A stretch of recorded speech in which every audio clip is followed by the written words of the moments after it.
de um ano melhor.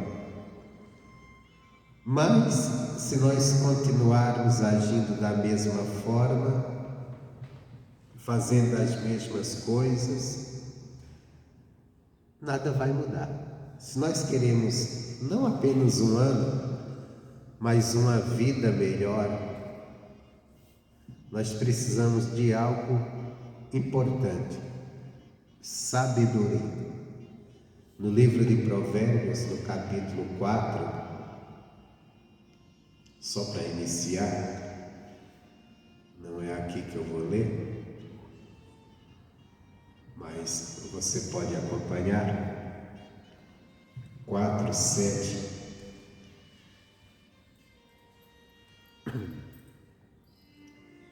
Diz assim,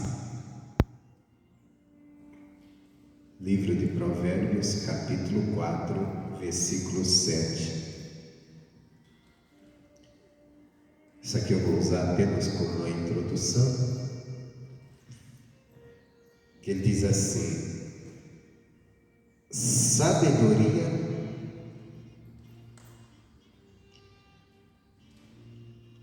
antes de tudo, adquire sabedoria. Provérbios 4, 7. Sabedoria, antes de tudo, adquire sabedoria. Para isso, emprega tudo que possuis na aquisição do entendimento. Então, o conselho é que antes de tudo venhamos a adquirir sabedoria e devemos nos empenhar. Ele diz assim: emprega tudo, quer dizer, com toda a sua diligência, toda a sua capacidade em adquirir sabedoria.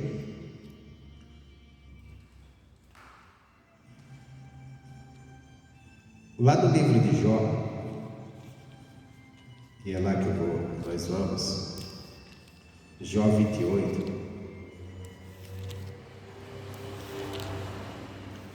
fala-se de sabedoria. Ali, Provérbios, nós devemos empreender em adquirir sabedoria com tudo que nós temos.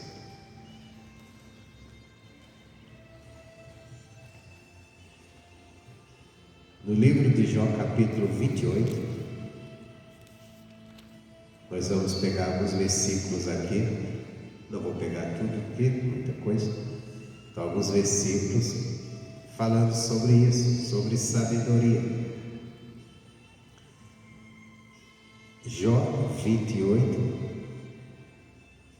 Você estava em Provérbios, volta Salmo, cai em Jó. Voltando. A sequência é Jó, Salmos, Provérbios. Agora voltando, Provérbio, Salmo, Jó. Jó 28. O versículo 12, nós vimos que a sabedoria é muito importante. A Bíblia nos aconselha a gente nos empenhar para adquiri-la, com tudo, com toda a nossa força, com tudo que temos. Tamanha a importância para você se dar bem na vida, ter sabedoria. Por exemplo, quando José foi apresentado a Faraó e ele aconselhou Faraó, e ele aconselhou assim: encontre um homem sábio e põe ele à frente de tal negócio, que era uma revelação de um sonho, que haveria 7 anos de fome, 7 anos de fartura e 7 anos de fome. E ele disse: procura um homem sábio do teu reino e coloca ele à frente para que ele venha adquirir nos 7 anos de fartura riquezas, guardar, para quando chegar os 7 anos de fome, ele tenha guardado. E Faraó disse assim: Que homem mais sábio pode ter igual a este aqui, que até o sonho revelou?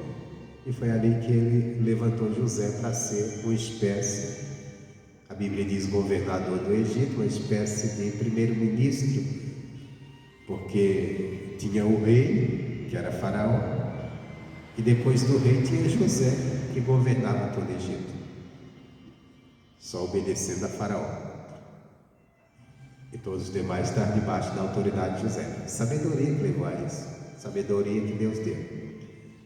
Então, por isso que em Provérbio manda que a gente tem que nos empenhar com tudo que temos, a aquisição, quer dizer, a busca, a adquirir sabedoria.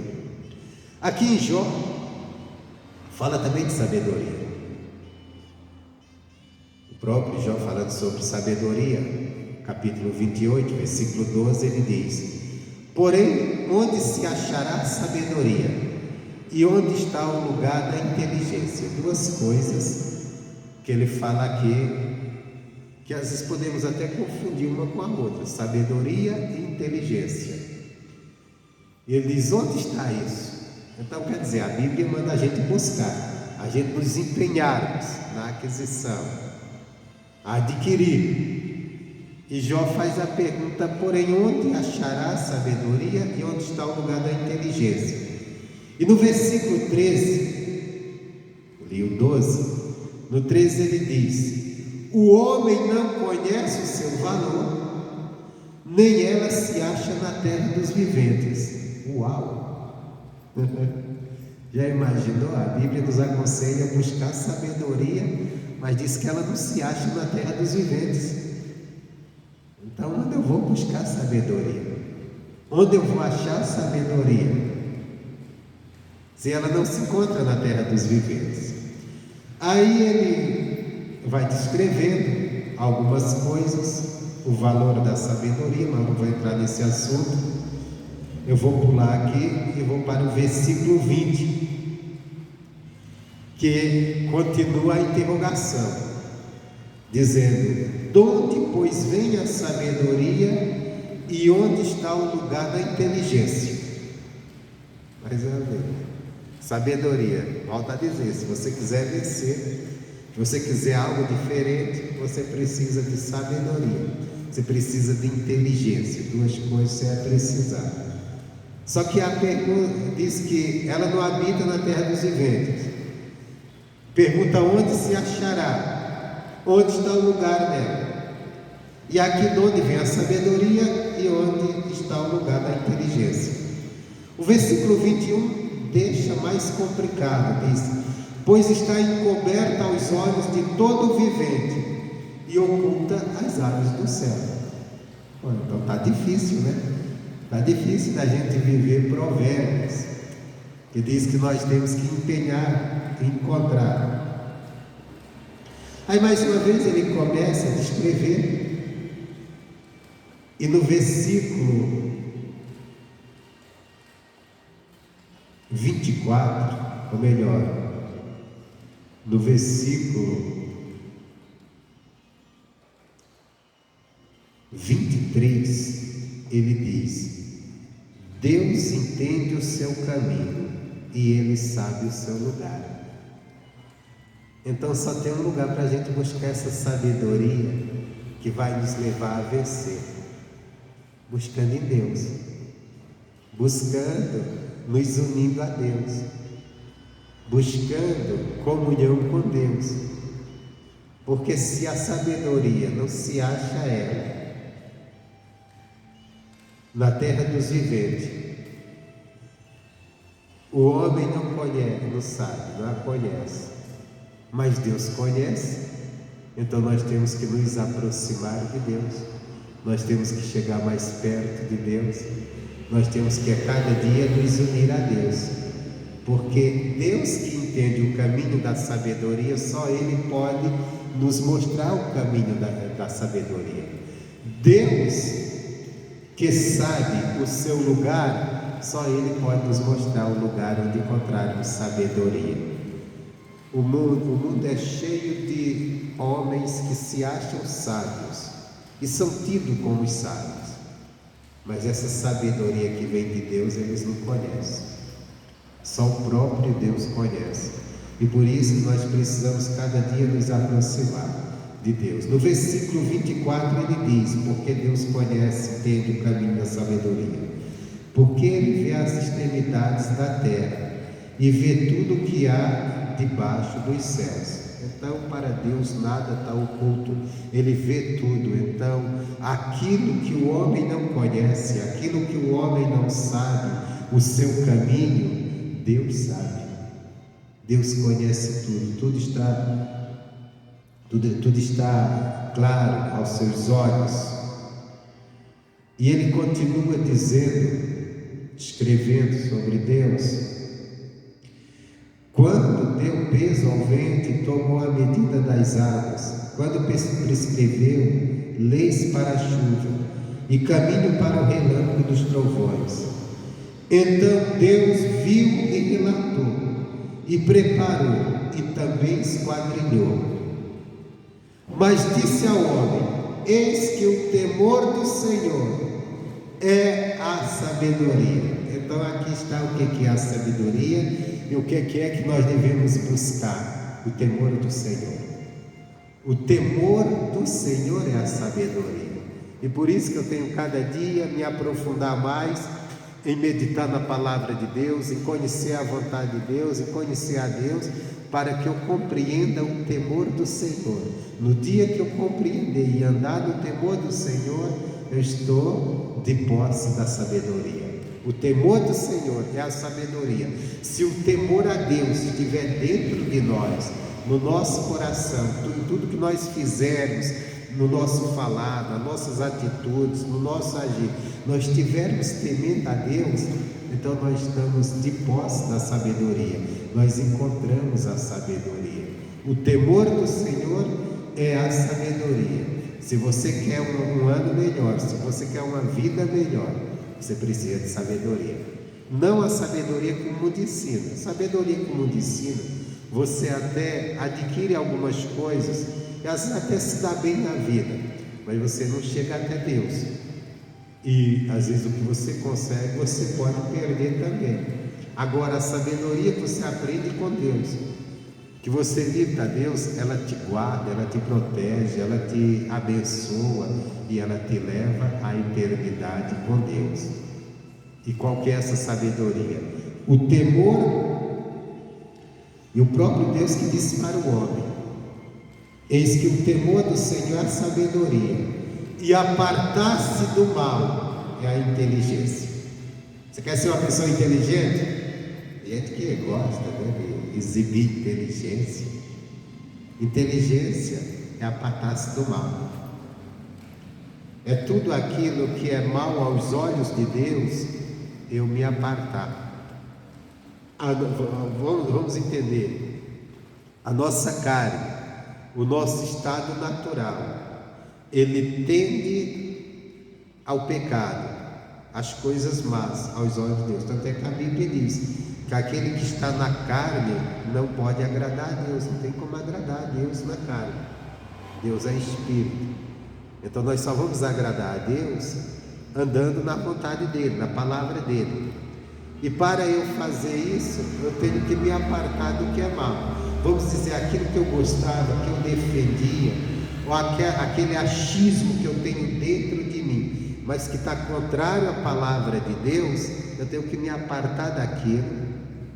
Ou aqueles conceitos que o mundo ele nos traz como bom, como uma coisa boa, ótima, como um modo de vida, um estilo de vida, uma ideologia, sei lá, o quê? Mas que você olha, está contrário à palavra de Deus, aquilo é mal, então eu tenho que me apartar daquilo. Vamos dizer, todos nós fomos ensinados pelos nossos pais. Eles nos ensinaram coisas que eles aprenderam dos seus pais. A sociedade também nos ensinou, nós vivemos em sociedade e aprendemos uns com os outros e nos ensinaram muitas coisas. Mas aquilo que eu olho pela Bíblia Sagrada E eu vejo que a sociedade defende, que os meus pais defendiam como certo, mas que era contrário à palavra de Deus. Aquilo é mal, então eu tenho que me apartar daquilo. Por mais que eu fui formado naquilo. Às vezes tem pessoas que são muito apegadas à tradição familiar. Mas eu tenho que ver se a tradição da minha família era boa aos olhos de Deus ou mal. Se for mal, eu tenho que me apartar. Eu fui ensinado aqui, por exemplo, eu vou me pegar como exemplo. Os meus pais, por não conhecer a Deus, eles procuravam servir a Deus adorando uma imagem, a idolatria. E eles me ensinaram aquilo, me ensinaram a adorar a imagem, me ensinaram a pôr a minha fé em Maria. Só que quando eu examino a Bíblia, a minha fé tem que estar diretamente só em Deus, em Jesus Cristo, não em Maria. Maria foi a mulher santa, a Virgem, mãe de Jesus, mas a missão dela foi ser mãe de Jesus e ser santa como ela foi. Ela não deixou de ser santa, só que ela não é digna de adoração, só que ela não é a pessoa certa para mim orar por minha fé.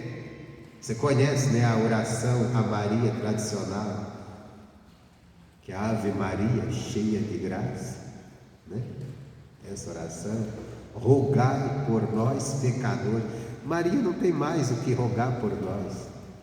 Maria não tem mais. Maria fez a missão dela e cumpriu bem feita. Por isso que ela é Maria cheia de graça. Por isso que ela é conhecida como Maria cheia de graça. A graça de Deus está sobre Maria. Mas ela não tem mais, ela morreu. E agora ela está como todos que morreram, esperando a volta de Jesus para ressuscitar e assumir o lugar dela como serva de Deus que ela é, que ela foi. Mas ela não pode te ajudar, só Jesus, que já ressuscitou, pode nos ajudar. Então quer dizer, eu aprendi isso, só que isso é mal aos olhos de Deus. Deus não quer a adoração dele para ninguém, a adoração é para ele só. Não é para Pedro, para João, para Maria, para ninguém, é para ele. Então isso é mal aos olhos. Então eu tenho que me apartar disso que eu aprendi dos meus pais, disso que eu aprendi como tradição. Eu só pegando um exemplo. Esse exemplo de Maria. As pessoas até oram para Maria, Ave Maria cheia de graça, Santa Maria, Mãe de Deus, rogais por nós na hora da nossa morte. Na hora da morte já era, hora da morte já era, está feito. Se você andou com Deus, andou com Jesus, pegou o caminho da salvação, está pronto. Se pegou outro caminho também, já era, está naquele caminho, não tem mais. Esse dia mesmo morreu uma pessoa, parente de pessoa da minha família, e a pessoa da minha família ligou e disse assim: olha, o senhor ora para essa pessoa que morreu? Eu falei: não, filho, não vou orar mais para ele, agora é ele Deus, eu vou orar pela família, para Deus consolar o coração da família. Expliquei, lógico que ela me pediu dessa forma, por ela conhecer o que a religião tradicional ensinou para ela. Não conhecia a palavra, eu tive que explicar dentro da palavra, até com cuidado, para ela entender que eu não estava me esquivando de fazer o que ela desejava, mas sim que era a palavra de Deus que ensinava.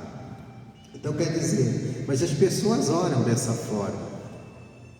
Santa Maria, Mãe de Deus, eu já orei muito disso, minha mãe me ensinou isso. Toda noite minha mãe me ensinava a rezar Pai Nosso, Ave Maria, Santa Maria. E a gente fazia isso. Então eu aprendi isso. Só que depois pela Bíblia Sagrada eu aprendi que aquilo não agrada a Deus. Que eu não tenho que buscar Maria, não tenho que buscar Pedro, não tenho que buscar Antônio, não tenho que buscar João em favor de mim, eu tenho que buscar de Deus. Ele é o único que pode me ajudar, em nome do seu Filho Jesus, porque o seu Filho Jesus vive, ressuscitou. Nenhum dos demais ressuscitaram. Pedro foi um grande apóstolo, João foi um grande apóstolo, santo de Deus, usado por Deus para curar pessoas, libertar quando eles estavam vivos. Depois da morte ele não faz mais nada disso, porque morto não pode fazer mais nada por você.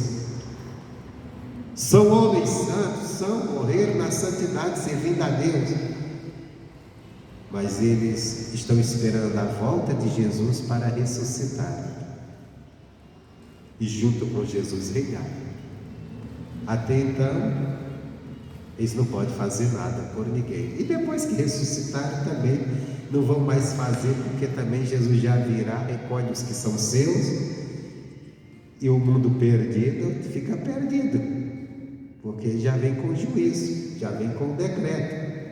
A coisa não é boa não, né? A coisa não vai ser boa.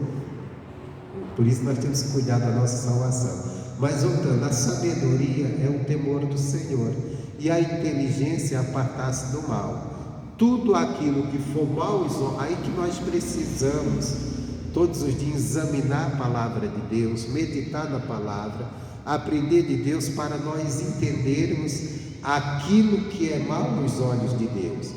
Porque quando nós falamos do que é mal, nós pensamos nas maldades humanas, que é um mal também.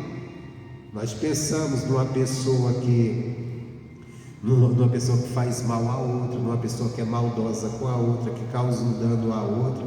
Pô, essa pessoa é má, essa pessoa só sabe fazer o mal. Nós falamos isso, né? Mas tem muitas coisas que a sociedade até aprova, e se você fizer, vão dizer que você é bom, que você está fazendo bem, que é mal aos olhos de Deus, que é mal aos olhos de Deus, e nós temos que nos apartar daquilo. E às vezes o mal aos olhos de Deus não é nem algo que você faz, mas às vezes nós fazemos o mal com os nossos lábios, falando coisas que é mal aos olhos de Deus. Por exemplo, o povo de Israel, muitas das vezes no deserto, eles foram punidos porque estava fazendo o mal aos olhos de Deus.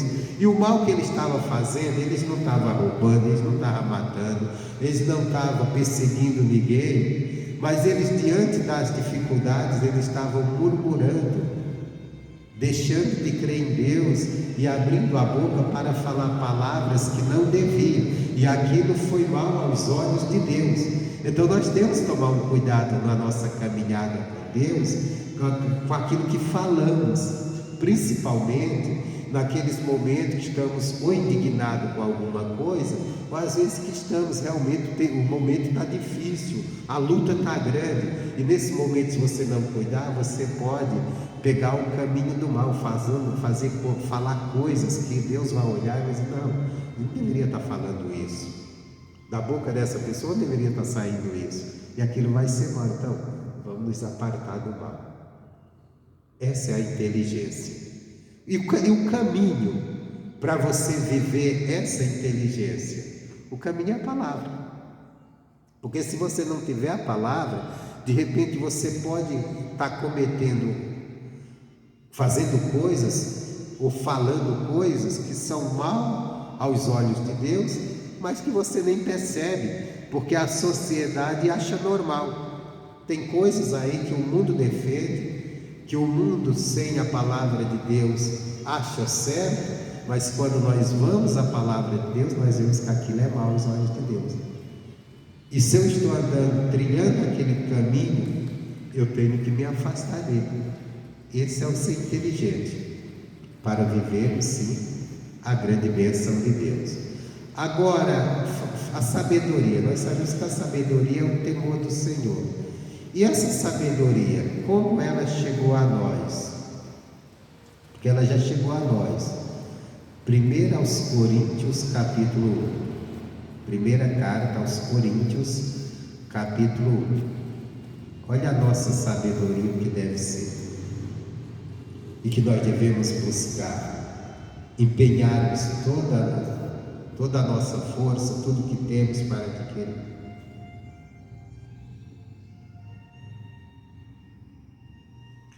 Paulo, na primeira carta aos Coríntios, no capítulo 1, ele vem tratando de alguns assuntos aqui. Ele fala da gratidão que ele tem a Deus pelos cristãos, aquela igreja que Deus usou ele para pregar e formar aquela igreja. Depois ele fala de divisões na igreja, grupos de pessoas estão divididas, ali ele exorta que aquilo não é bom. Depois ele também continua falando, aí ele vem falar da sabedoria. A sabedoria daqueles que Deus chamou. Da sabedoria de Deus que o mundo não conheceu, não compreendeu. Da sabedoria de Deus que é diferente da sabedoria do mundo. E no versículo 30, ele diz assim: mas vós sois dele. Dele de quê? De Deus. 1 Coríntios 1:30. Mas vós sois dele, de Deus, em Jesus Cristo, o qual para nós foi feito por Deus sabedoria, justiça, santificação e redenção. Então, nós somos de Deus em Jesus Cristo. Fora dele ninguém é de Deus, não. Fora de Cristo, o cara às vezes tem, eu tenho minha religião, e se apega a isso. Eu tenho minha religião, não. Só tem um que nos torna de Deus. Se nós não tivermos nele, nós não somos de Deus. Nós somos filhos do pecado, da desobediência. Não somos filhos de Deus. Então, mas vós sois dele, de Deus, em Cristo Jesus. E ele fala que Jesus foi feito por Deus para nós sabedoria. Primeira coisa, sabedoria.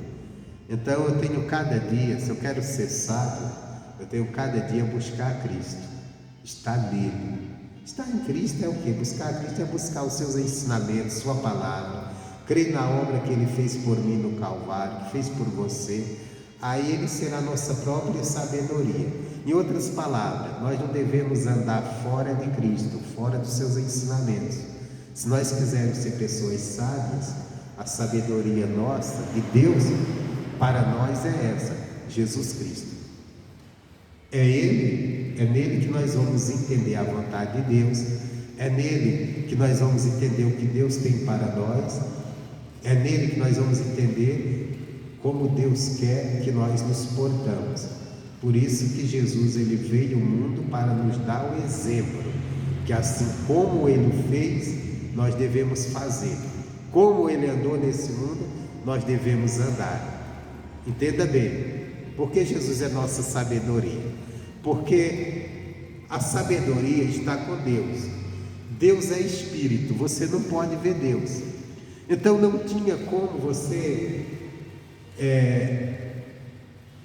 ver ou entender como Deus é. Aí Jesus veio sendo Deus, mas em forma de homem. Ele andou nesse mundo. Se Jesus estivesse aqui hoje, ele entraria aqui e nós não veríamos um ser celestial, nós não veríamos o Cristo Todo-Poderoso, nós veríamos um homem e iríamos tratar ele como se fosse um de nós, como se fosse, porque ele estava como nós, que foi como ele foi tratado. Por isso que as pessoas tiveram dificuldade de crer, porque as pessoas viam Jesus um homem, eles viam Jesus dormir, via Jesus acordar, que andava com ele, via Jesus ter fome, ter sede, Jesus comer, beber, via Jesus ter frio, tudo que acontece com qualquer ser humano. Só que o comportamento dele, a maneira dele andar, o seu falar, o que ele ensinava, ele estava demonstrando que ele não era apenas homem, ele era Deus. Os seus milagres, ele estava mostrando, também sou Deus. E ele estava mostrando para nós, olha, se eu como homem posso agir assim, vocês também podem. Se eu posso andar, por exemplo, Jesus nunca andou nesse mundo do pecado, mas nunca se envolveu com o pecado, nos deixando a lição, que nós como seres humanos também podemos fazer isso. Então por que ele é nossa sabedoria?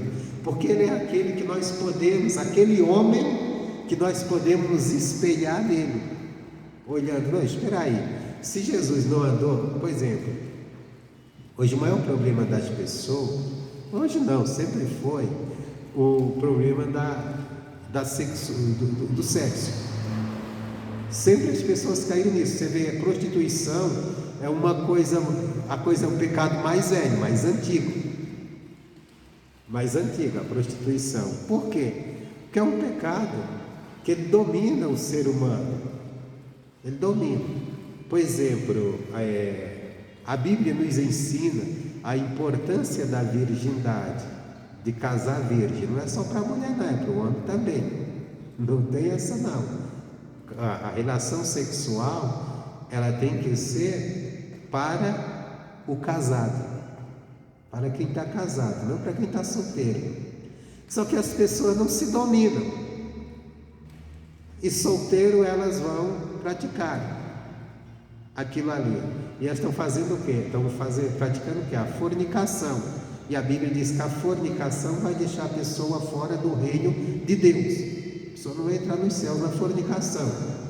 Só que domina muito. E a pessoa diz assim, mas como viver? É fácil. Aí fala assim, é fácil você ser casado e pregar isso para quem é solteiro. Realmente, né? É fácil. Só que tem uma coisa: Jesus era solteiro. E andava mulher com ele. Porque no grupo dele tinha mulheres, tinha Maria Madalena, tinha outras que ajudavam no ministério dele com recursos, mulheres dele. E Jesus não se envolveu com elas, nos dando o exemplo que nós também podemos vencer a tentação e resistir ao pecado. Eu peguei essa parte, porque é uma parte que às vezes é o que mais as pessoas caem hoje. O mundo deixou isso tão aberto que até é vergonhoso uma moça dizer eu sou virgem. Se for um homem então, aí cai o mundo em cima dele. Você que é isso? Vai virar zombaria. Mas hoje até as mulheres. Antigamente era só com os homens, sacou? Então veja bem, mas é difícil hoje. Hoje é natural você ver de repente um casal cristão namorando, e daí a pouco a moça está grávida. E é normal, porque diz, todo mundo faz isso.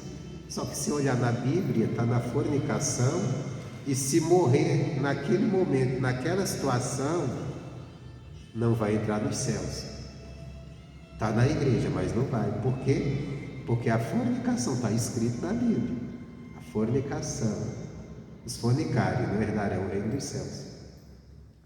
Por isso que Paulo disse assim, olha, se você não poder se conter, então case-se, que é melhor casar do que se abrasar. E aí já não fala nem quem está na prática, ele fala do abrasamento. O que é o abrasamento? A pessoa está esquentada com a situação. Então ele disse, é melhor que você case. Melhor casar do que...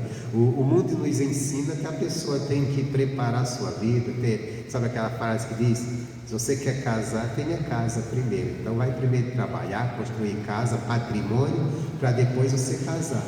A Bíblia não ensina isso. Eu já vi até pastores pregando isso. Lógico que isso é bom, a pessoa já ter condições, mas nem todo mundo tem. A Bíblia diz assim, se você não pode se conter, então se casa. Que é para quê? Para que não esteja se relacionando sem ser casado, porque vai estar na fornicação. Vai que nós somos mortais, não só morre velho não, jovem também morre, não é verdade? Quantos jovens já morreram? Imagina um jovem cristão, está na igreja, um casal de jovens, aí estão na fornicação, de repente há um acidente e eles morrem. Meu irmão, vão para o inferno, eles estão na igreja buscando a Deus, porque passaram por cima de um princípio bíblico. Deveria ter casado, não era melhor? Porque se morresse, a gente, por exemplo, eu estou vivo aqui, eu não sei se mais tarde eu estou morto, só Deus sabe. Pode ser, sofre alguma coisa, dá um treco e morreu. Também não sou mais jovem, né? Mas isso pode acontecer com um jovem também. E se estiver no pecado, aí vai perder a salvação, porque é bíblico, não vai. Deus não vai mudar a Bíblia para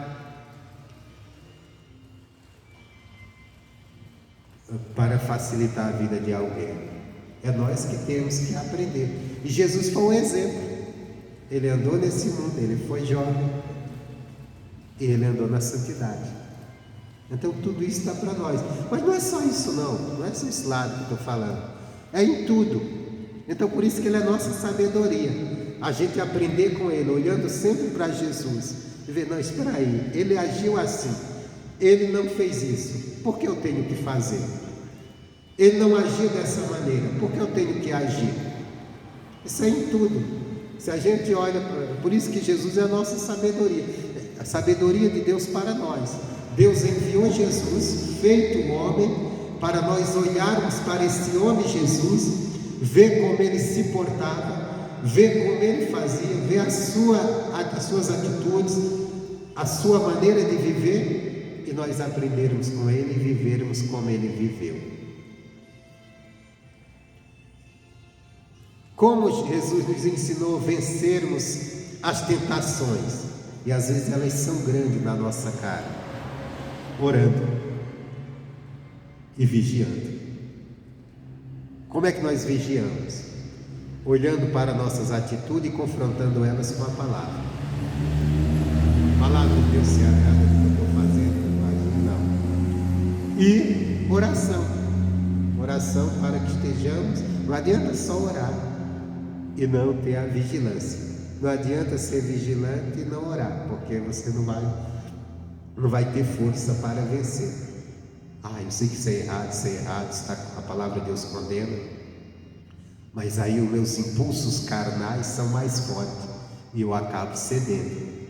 Então eu tenho que ser vigilante para conhecer o que é certo, o que não devo fazer ou o que devo fazer, mas ao mesmo tempo também ter minha vida alimentada na oração e logicamente na palavra, que é para eu esteja forte. Vem a tentação, não, vou resistir porque eu estou firme em Deus, vou orar, vou buscar a Deus. Estou numa tentação, já sei como sair, dobro os joelhos, vou orar, vou buscar a Deus, vou jejuar, vou fazer, quer dizer, vou cada dia me envolver mais com Deus. Então Jesus, ele é nossa sabedoria, ele é nossa justiça, ele é nossa santificação, que sem ela ninguém verá a Deus, e ele é nossa redenção, aquele que nos redimiu do pecado. E graças a Deus que nós estamos cheios da sabedoria de Deus, que ela está, como lá em Jó disse, que ninguém, nenhum vivente conhece, que ela não é da terra dos viventes, que ninguém, homem nenhum a conhece. Se você conhece Jesus, você conhece a sabedoria. Se você hoje tem Jesus na sua vida, então ele não é da terra dos viventes, porque ele desceu dos céus, mas ele está com você. Amém, Jesus? Essa é a palavra que eu tinha, e que a sabedoria seja a tua busca constante, a sabedoria de Deus nesse ano, para que você realmente venha desfrutar das riquezas que há nela. Sabedoria do cristão é o próprio Jesus. É Ele que nos ensina a vontade de Deus, é Ele que nos abre o entendimento para compreender os mistérios de Deus, o que realmente precisamos para a vida. Amém, Jesus? Deus abençoe.